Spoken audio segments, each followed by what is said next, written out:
What up gang, Malaysia, Indonesia, Singapore, Brunei. Assalamualaikum, it's your boy Kim Escoberto and welcome back to my channel yang semestinya hanya akan membahaskan tentang One Piece. So guys, ada nakama kita baru-baru ni bernama Fukusencho. Dia dah hantar kat aku satu teori daripada sebuah channel yang bernama Marshall D. Preach. So teori tersebut dia ada berkenaan misteri-misteri yang berlaku di Reverie Arc. So dekat dalam video dia tu dia ada menceritakan tentang misteri yang cuba disembunyikan oleh world government, siapa yang terbunuh semasa insiden di Reverie Arc, siapa yang cuba untuk membunuh, siapa yang cuba dibunuh, kenapa orang tu perlu mati, dan perkara yang Blackbeard dan kru dia cuba buru setelah mendengar berita tentang Reverie, bocoran berita yang Wapol berikan kepada Morgan. Apa dia? Kenapa orang semua bersedih setelah mendengar baca surat khabar pasal Sabo? Kenapa Im Sama merenung foto Vivi dan apa yang berlaku kepada Vivi setelah itu? Jadi penteori ni katanya dia dah baca semula chapter arc tersebut, bahkan start dari Whiskey Peak lagi, dan telah menemukan rahsia-rahsia untuk semua persoalan tersebut dan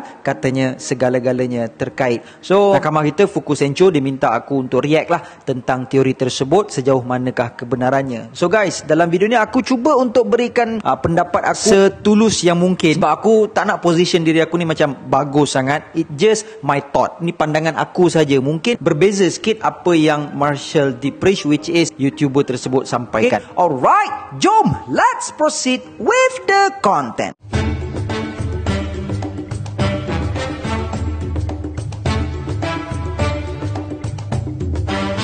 So penteori ataupun YouTuber ni dia bagi tahu yang King Cobra dan King Riku dia nakkan sistem Shichibukai dihapuskan. Begitu juga dengan Fujitora, dan dua raja tadi tu berjaya meyakinkan raja-raja yang lain untuk sistem ini dihapuskan. Jadi berita ini adalah sebuah berita besar dan menjadi antara dua tajuk utama surat khabar Morgan. Dia bagi tahu event yang berlaku di Reverie sangat-sangatlah besar. Jadi dia arahkan anak-anak buah dia untuk buat dua cover dalam surat khabar dia. Muka surat depan kita dah tahu berkenaan dengan the abolishment of the Shichibukai system, tapi di bahagian belakang yang masih lagi misteri. Jadi YouTuber ni cakap untuk tahu apa yang dinyatakan di cover surat khabar di bahagian belakang, kita kena refer balik chapter 823. Dalam chapter 823, YouTuber ni memetik bahawa Cobra dia ada cakap yang dia nak tahu apa yang keluarga Nefertari sebelum-sebelum ini telah buat kepada world government. Dia nak tahu berkenaan Void Century sejak dia berjumpa Nico Robin. Dia tahu yang Nico Robin itu tak jahat, dan dia nak tahu pasal sejarah Alabasta dan poneglyph yang berada di Alabasta. Dan kita juga melihat yang Cobra sedang tenat atau mungkin sudah pun hampir kepada ajal dia. Dan mungkin dia dah bersedia untuk mati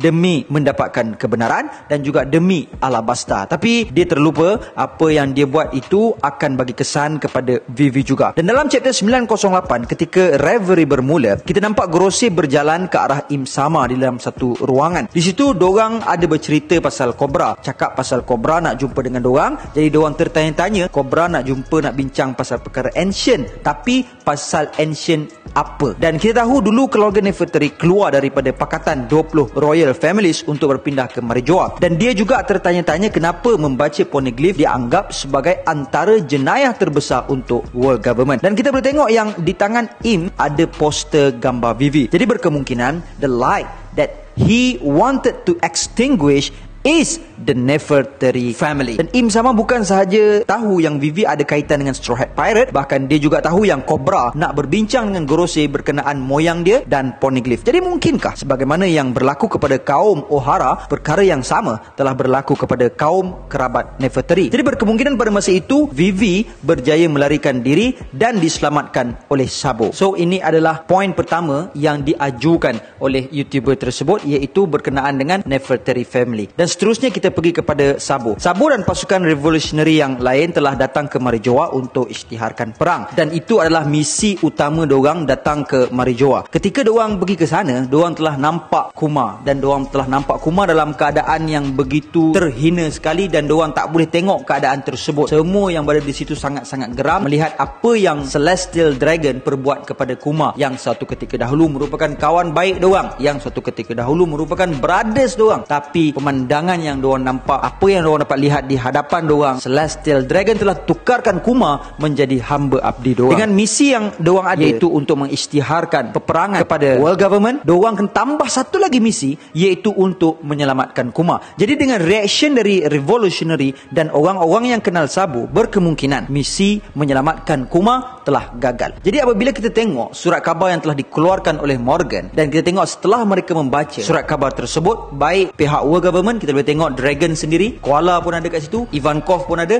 dan begitu juga apabila kita balik ke Pusha Village, kita boleh tengok Dadan pun bersedih, Makino pun bersedih. Jadi bila dos yang kenal Sabo telah menzahirkan kepiluan, bersedih, dekat sini berkemungkinan misi menyelamatkan Kuma telah gagal. Mungkin masyarakat dunia telah dihebohkan dengan berita kematian Cobra, Vivi dan Sabo. Jadi mungkin Gorosei menerima permohonan Cobra untuk berbincang just to know apa yang Cobra nak bincangkan, dan berkemungkinan Cobra nak ajak berbincang berkenaan Void Sentry. Kenapa Nefertari family decide untuk tinggalkan Celestial Dragon pada waktu dahulu, dan kenapa Poneglyph diharamkan dari dibaca walaupun di dalamnya menceritakan berkenaan Void Sentry. Kenapa perlu disorokkan dari dunia? Jadi mungkin setelah itu mereka sama ada telah bunuh King Cobra atau mengupah orang lain untuk membunuh King Cobra. Jadi mungkin inilah berita yang world government nak Morgan rahsiakan. Dan setelah itu juga mereka tak boleh membiarkan kerajaan Alabasta untuk kekal berada di bawah nama Nefertari. Jadi sasaran mereka seterusnya adalah Vivi. Jadi ketika mereka mensasarkan Vivi dan kerajaan Alabasta, pasukan revolutionary juga mensasarkan mereka dan berusaha menyelamatkan Kuma. Jadi mungkin juga di cover muka surat Morgan menceritakan berkenaan cubaan membunuh dari pasukan Revolutionary Army. Mungkin Morgan mendapat maklumat bahawa Revolutionary Army datang untuk membunuh Celestial Dragon atau untuk membunuh seseorang. Jadi mungkin dalam cover kedua surat khabar, Morgan menceritakan bahawa Chief of Staff Sabo terkorban ketika cubaan membunuh Saint Roswat ataupun Celestial Dragon. Cumanya mungkin Vivi dan Sabo tidak terkorban, bahkan diselamatkan oleh Kuma. Mungkin Vivi nampak Sabo, kemudian menghala kepada Sabo, kemudian kedua-dua mereka dibom namun terselamat oleh Kuma. So guys, ini adalah 2 poin yang dikongsikan oleh Marshall D. Preach, which is YouTuber yang menghasilkan teori ini. So ada beberapa lagi teori berkenaan dengan apakah berita yang Wapol kongsikan kepada Morgan, dan apakah tindakan ataupun ke mana perginya Blackbeard setelah mendengar insiden di Reverie Arc. So benda tu aku akan share dalam video akan datang. Cumanya aku nak ajak korang berdiskusi dulu tentang poin-poin yang telah diberikan kepada kita daripada Marshall D. Preach. Ada beberapa perkara yang aku setuju dan ada beberapa perkara yang aku rasa macam kurang setuju sikit. So aku tak share dengan korang. Ada satu poin ni yang mana Marshall D. Preach dia bagi tahu antara hint yang Oda berikan kepada kita. So sebenarnya dalam teori ni juga Marshall D. Preach dia ada bagi tahu dalam chapter 519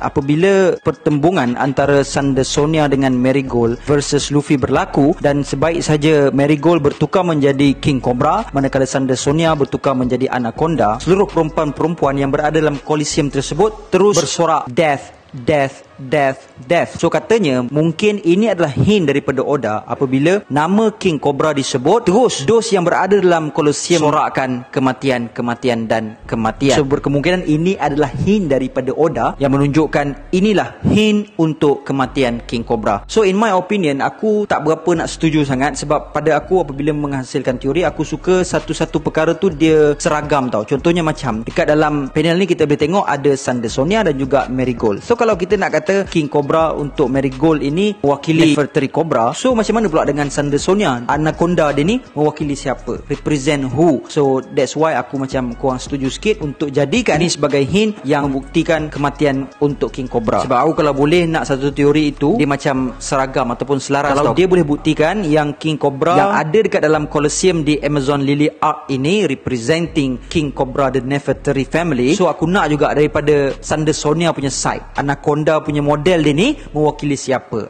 Itu sajalah. Dan perkara kedua yang aku kurang setuju dalam teori ini adalah berkenaan dengan Sabo tadi, kisah Sabo tadi. Dalam penyampaian Marshall D. Preach, dia ada bagi tahu bahawa berkemungkinan ketika Sabo cuba untuk attack the Celestial Dragon ataupun cuba untuk laksanakan tugasan mereka, pada masa itu Vivi nampak Sabo dan Vivi immediately kenal Sabo, yang Sabo itu adalah abang kepada Luffy. So aku macam kurang setuju juga, sebab pada pandangan aku Vivi dia tak tak kenal Sabo ni sebagai abang kepada Luffy. Sebab as far as I concern, Sabo ni tak pernah berjumpa dengan Vivi secara berdepan-depan lah. Melainkan kalau Vivi ni tahu peristiwa yang berlaku dekat Dressrosa tu, dan dekat dalam paper menceritakan bahawa Sabo ni adalah abang kepada Luffy, mungkin masa tu Vivi dia akan kenal lah yang Sabo ni adalah abang kepada Luffy. Dan poin yang ketiga aku kurang setuju sikit adalah berkenaan dengan penyampaian dia yang menyatakan yang Kuma berkemungkinan menyelamat Sabo. Sebab apa aku kurang setuju sikit dengan pendapat ini adalah yang pertama, Kuma aku tak tahu, mungkin possibly dia telah dirantai bukan dengan rantai yang biasa, tapi possibly dengan Sea Stone. Jadi dekat situ dia punya power dah deactivate dah. Dan yang kedua, as far as I concern, Kuma telah pun hilang ingatan. Bagaimana yang kita boleh tengok dekat Marineford, Ivankov boleh-boleh cuba untuk kenalkan diri dia bahawa dia kawan baik kepada Kuma, but still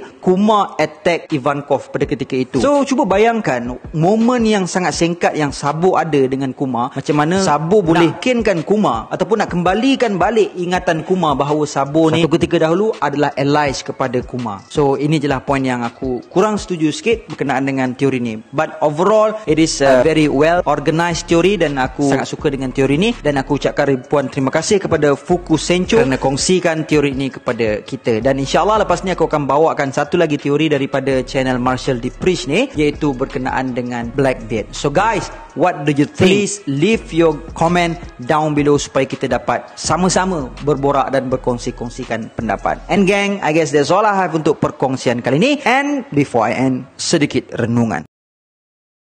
Kadang-kadang ada orang yang berjaya dengan hanya dalam satu cubaan, dan ada yang berkali-kali cuba tapi tetap gagal. My brother, we will be fail ultimately if we quit. That is for sure. Tapi kalau kita tetap untuk terus mencuba, terus berusaha, pasti dan pasti apa yang kita usahakan itu akan membuahkan hasil. Ramai yang cuba dan gagal, tapi tak ramai yang cuba dan gagal dan terus mencuba. Dan itulah yang membezakan orang yang berjaya dengan yang tidak. Orang yang berjaya sifatnya degil, terburu-buru, tak berfikiran panjang. Degil walaupun dah gagal tetap juga nak buat sampai jadi. Terburu-buru, tak tunggu esok dan nanti. Tak berfikiran panjang, terus buat walaupun belum pasti. Sukakan kegagalan, because the more we fail, the more we learn. My brother, walaupun apa yang kita usahakan kita tak nampak hasilnya, but believe me my brother, the action of making progress is the progress. The push itself, the fight, you get up and swing and miss, that's progress. You get up and run